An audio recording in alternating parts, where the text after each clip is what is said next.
Joining us now is Ambassador Taranjit Singh Sandhu. Thank you, sir. Thank you very, very much. Namaste and Jai Hind. Thank you for speaking with us. First up, kudos to you. It's been very, very hectic and quite a tiresome 3-4 days with the visit and also in the precursor, in the build-up to that. But my first question to you, Ambassador Sandhu, is this visit is being hailed as historic, as a never before, with the respect to the agreement signed and also the treatment that's been accorded. Let me ask you, is this fact or is it propaganda? So, Anand, I will just draw your attention to the reality. So just look at the substantive deliverables and it will leave no doubt in anyone's mind that, this was a historic and path-breaking visit. You have to just look at the joint statement. Let me, there are concrete outcomes there. I will just highlight a few of them. Let's start with the defense side. The jet engines, again, well known. Look at the procurement of drones. Drones have an important value. The defense industrial cooperation roadmap that has been laid out when the defense secretary was there, the US defense secretary. Come to one of the most important parts, technology, I said. Investments by Micron, Lam Research, Applied Materials, concrete, just read them. Semiconductor supply chains, innovation partnership, MOU. India is becoming a member of Mineral Security Partnership. Look at in RAN, R&D, 5G, 6G, outcomes in quantum AI, specific. Take a look at the space. First time so clearly, Artemis Accord. Yeah. Human flight cooperation. Training of Indian astronauts. There will be a joint mission to International Space Station in 2024. Energy. Another very important thing, green hydrogen, offshore, onshore wind, emerging technologies. USAID is going to support the Indian Railways for net zero. Then there is a collaboration between the US entity and the Indian National Green Hydrogen Mission.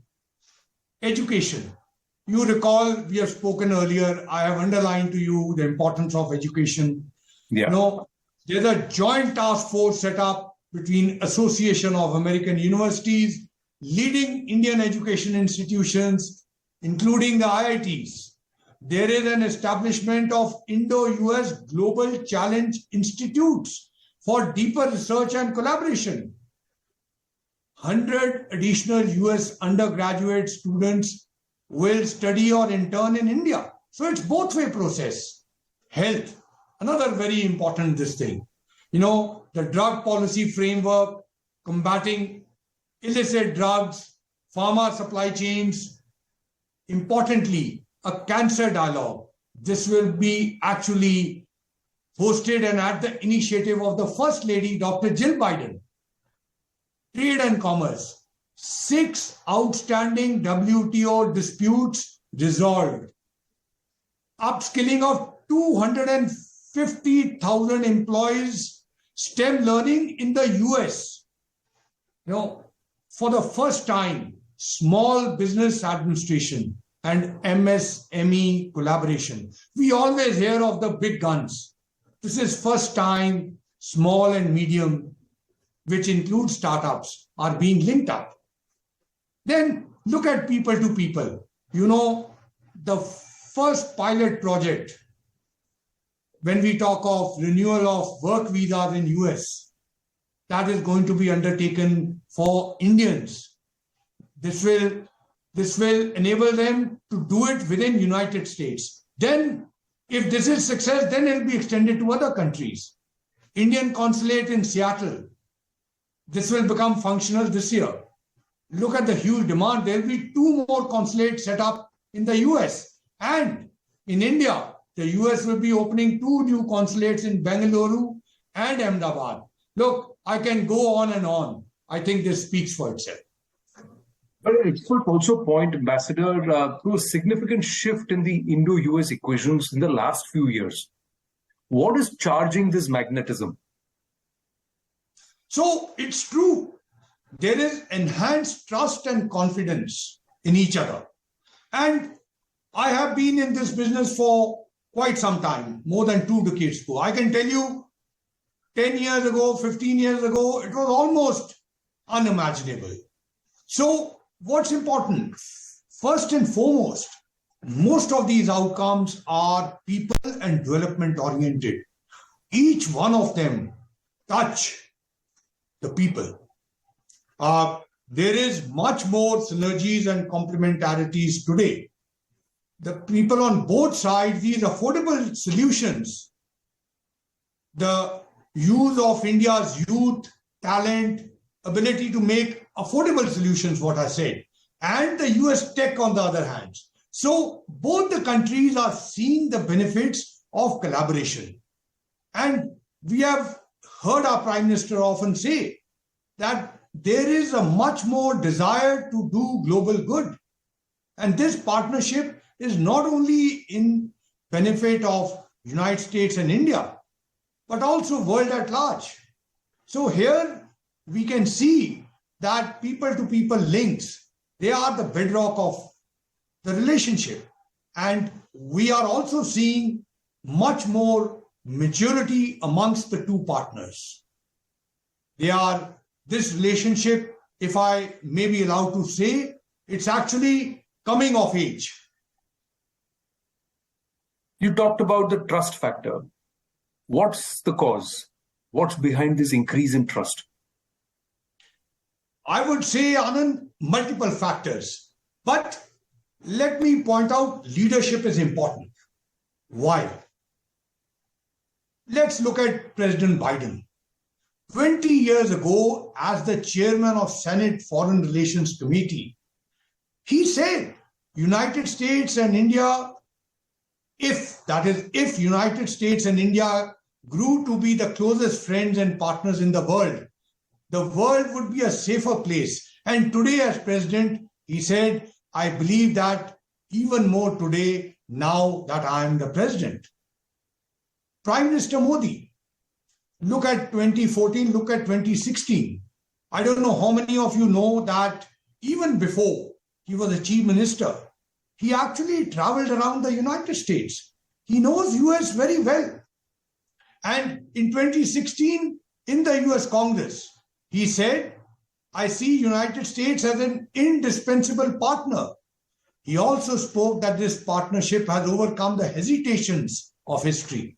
And in his remarks this time, you saw in the US Congress, he said, the momentous future of the partnership is today. And there was standing ovation.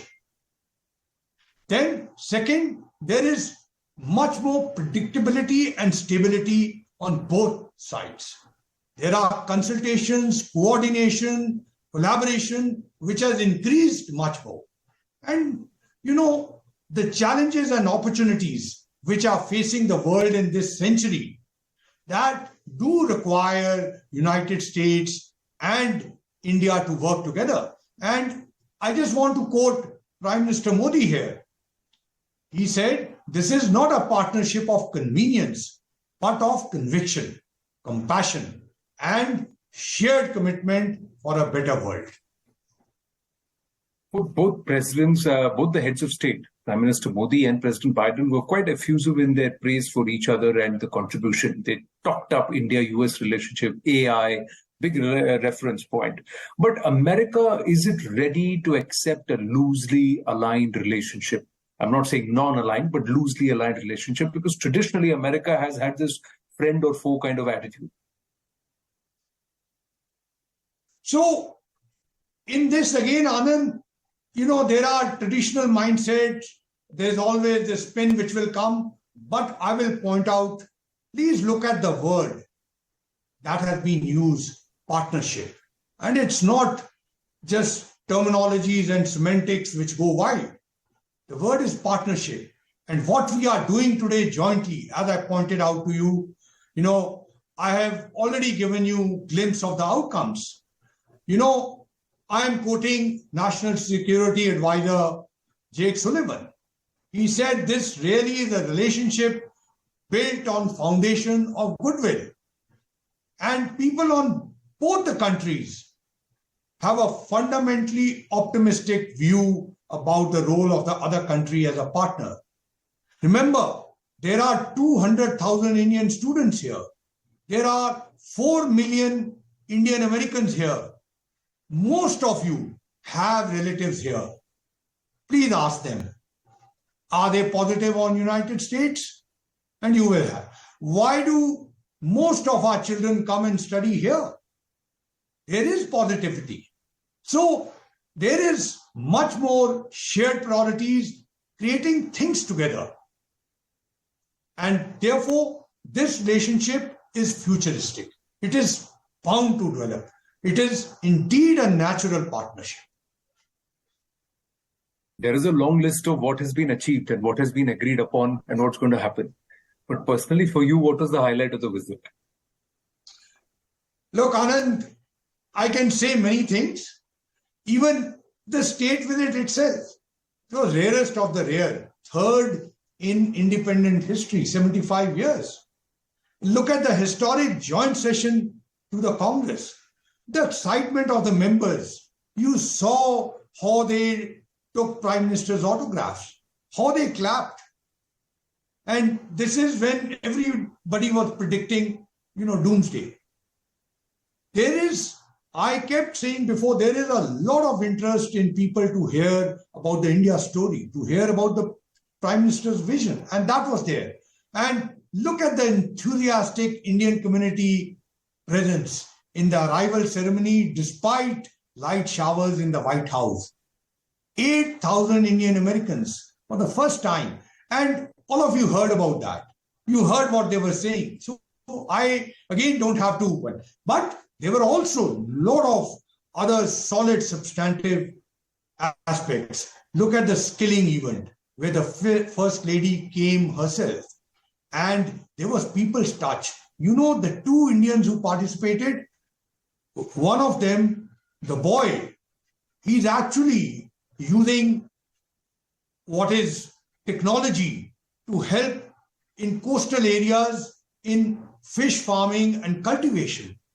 And the girl, she is using technology to assist visually empowered, meaning impaired, but even blind in India. So there is the people's touch. You heard about, you saw the Kennedy Center inspirational speech. You heard Secretary of State talking about it. And what about the tech handshake in White House on 23rd? You had the top of the line tech CEOs. That's a different matter. Some of them happen to be Indian Americans too. And the content of that. And you also had included in that the startups.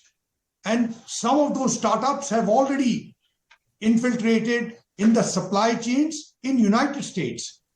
So all in all these aspects are also helping the development of India.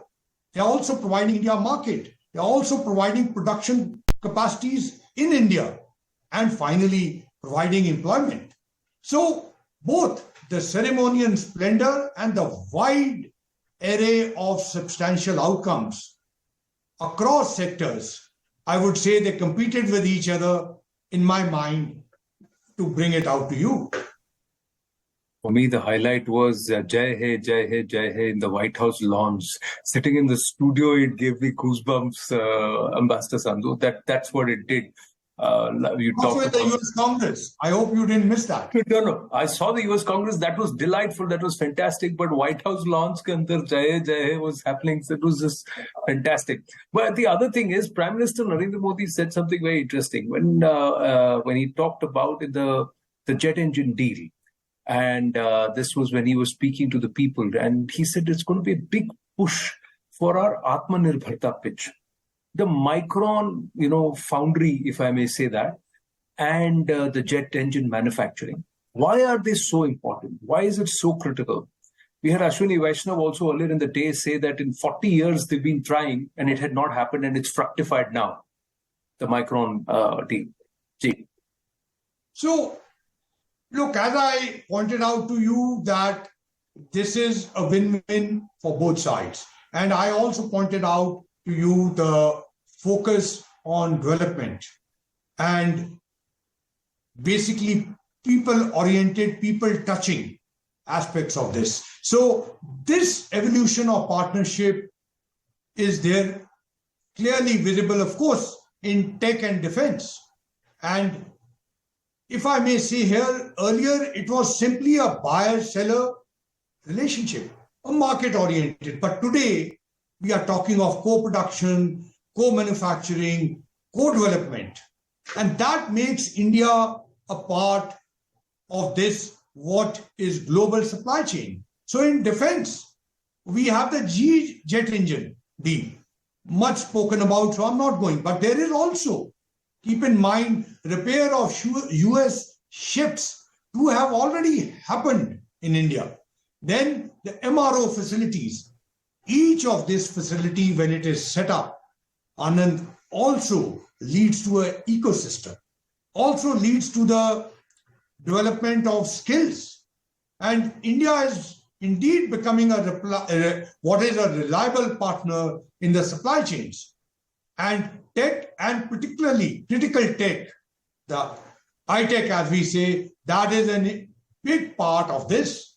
So Indian manufacturing thinks in the tech supply chain, and technology and know-how we currently lack is going to come to India. And here, again, I'm repeating, US is a tech powerhouse. That's why amongst the 200,000 Indian students here, 2/3 of them are in STEM areas. And India is an emerging tech powerhouse. So this partnership is natural.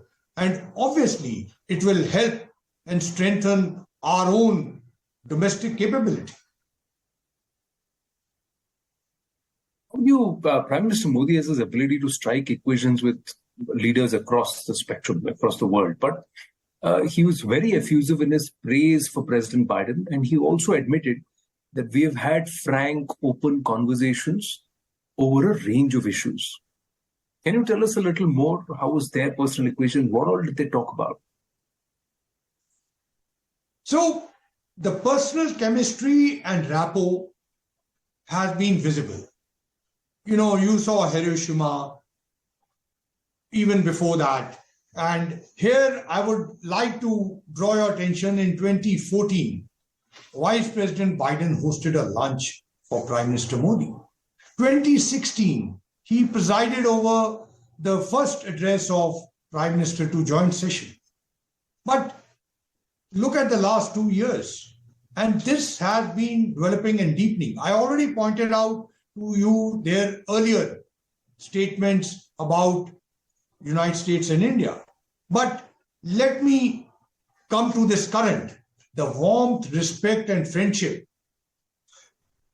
Look at the, all 3 days Prime Minister Modi was here. On all 3 days, he was received in the White House by the president, and they had important conversations, substantive discussions. Just look at the history. I don't think this has happened. And obviously, things were very visible too. The private dinner, the choice of the gifts, the camera, photography, book of poems. I don't have to really go into. Look at the attention paid in the state dinner, the presence of millets, the color combination, and the cream of cream, not to miss the fashion designers who were there.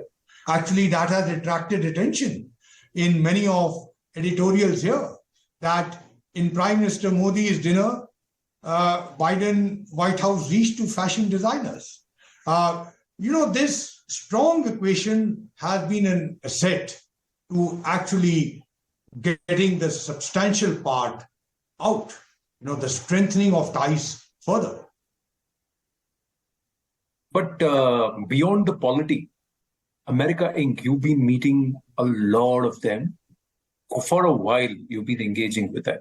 So compared to a few years ago when PM went with the Make India pitch, and then, over the course of the last 9 years, if I may say, increasingly, do you believe America Inc. is more convinced of the India story now than they were before? Look, again, Anand, let the facts speak. Apple is making iPhones in India. Micron is investing in semiconductor testing and assembly unit. No, it's going to be a 2.7 billion total investment, which will create up to 20,000 job opportunities. Lam Research is going to train 60,000 Indian engineers. Applied Materials, and these are big companies. They are building semiconductor center for commercialization and innovation, which again will lead to a lot of skilling of our young. Look at First Solar. They are going to be investing in Tamil Nadu.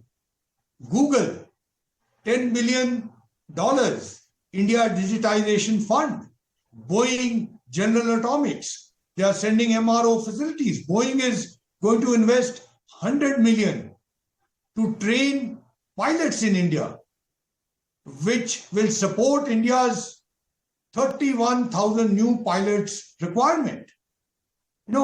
Again, I can give you examples of VSK, JSW, some of the Indian companies, which are also investing in United States and creating jobs here, improving the STEM. So through these, I don't have to say anything more. You can see that it is a much, much more solid futuristic relationship.